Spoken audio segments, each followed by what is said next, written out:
Here we go with another story. I'll leave my reactions in the description. Here we go.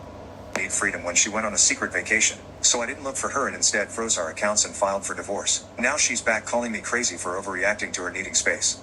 I've been married to Jessica for 9 years, and I genuinely thought we had a solid relationship built on trust, communication, and mutual respect. We met in our late 20s through mutual friends at a barbecue, and there was an immediate connection between us. Jessica was spontaneous and creative, working as a freelance graphic designer, while I was more structured in my approach to life, working as an operations manager for a logistics company. Our differences seemed to complement each other perfectly during our dating years. Jessica would push me to be more adventurous and try new experiences, while I provided stability and helped her organize her business and finances. We balanced each other out in ways that made us both better people. She'd get me to take spontaneous weekend trips, while I'd help her meet deadlines and manage client relationships more effectively. We got married after dating for 2.5 years, and the early years of our marriage were everything I'd hoped they would be. We bought a house together, traveled frequently, and built a life that incorporated both our need for adventure and my desire for security. Jessica's design business grew steadily with my help on the business side, and my career progressed as I learned to be more creative in my problem-solving approach. Jessica always had a strong need for independence and personal space, which I respected and tried to accommodate. She'd take solo trips to visit friends or attend design conferences, and I never questioned her need for these experiences. I understood that her creative work required inspiration and that she needed time away from routine to recharge her artistic energy. Over the past 2 years, Jessica had become increasingly restless and dissatisfied with our day-to-day life. She'd complain about feeling trapped by routine, saying that marriage and homeownership made her feel like she was losing her sense of adventure and spontaneity. She'd talk about how her single friends seemed to be having more exciting experiences and living more authentic lives. I tried to address Jessica's concerns by planning more trips together and encouraging her to pursue new creative projects. We took a 3-week vacation to Europe last year, and I supported her decision to take on more challenging design projects that required travel and extended time commitments. I thought we were working through her feelings and finding ways to maintain excitement within our marriage.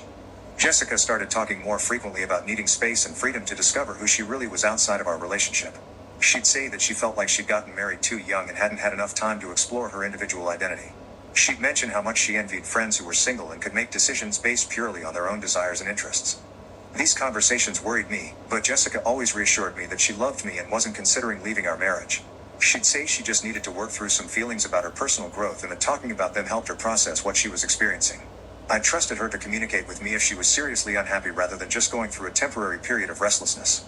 About 6 months ago, Jessica started mentioning a college friend named Brianna who lived in California and had been encouraging Jessica to visit. Brianna was recently divorced and had been posting on social media about her new single lifestyle, traveling frequently and dating casually. Jessica seemed fascinated by Brianna's freedom and would often show me photos and stories from Brianna's adventures. Jessica brought up the idea of visiting Brianna several times, and I encouraged her to plan a trip. I thought it would be good for her to spend time with an old friend and get some perspective on her current feelings about our marriage and her life choices. Jessica seemed excited about the possibility but said she was too busy with work projects to plan anything definite. Last month, Jessica started acting differently in subtle ways that I noticed but didn't immediately understand. She was more secretive about her phone and computer activities, saying she was working on a surprise project that she couldn't discuss yet. She'd take calls in other rooms and close her laptop when I'd walk into the room where she was working. Jessica also started asking strange questions about our finances and legal arrangements. She wanted to know details about our joint accounts, who was listed on various insurance policies, and how our property ownership was structured. When I asked why she was suddenly interested in these details, she said she was just trying to be more informed about our financial situation for tax purposes.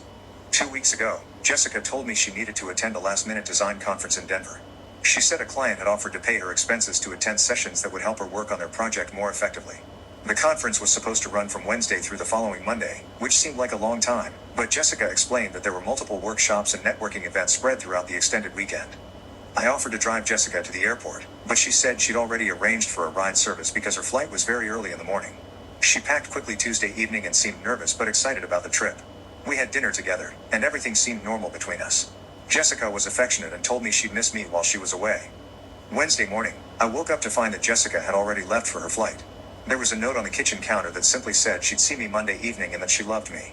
I didn't think anything unusual about the early departure since she'd warned me about the timing, and I went to work expecting to hear from her once she'd arrived in Denver. By Wednesday evening, I hadn't heard from Jessica, which was unusual because she typically checked in when she arrived at destinations.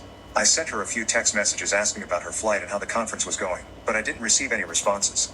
I assumed she was busy with conference activities and would call when she had time.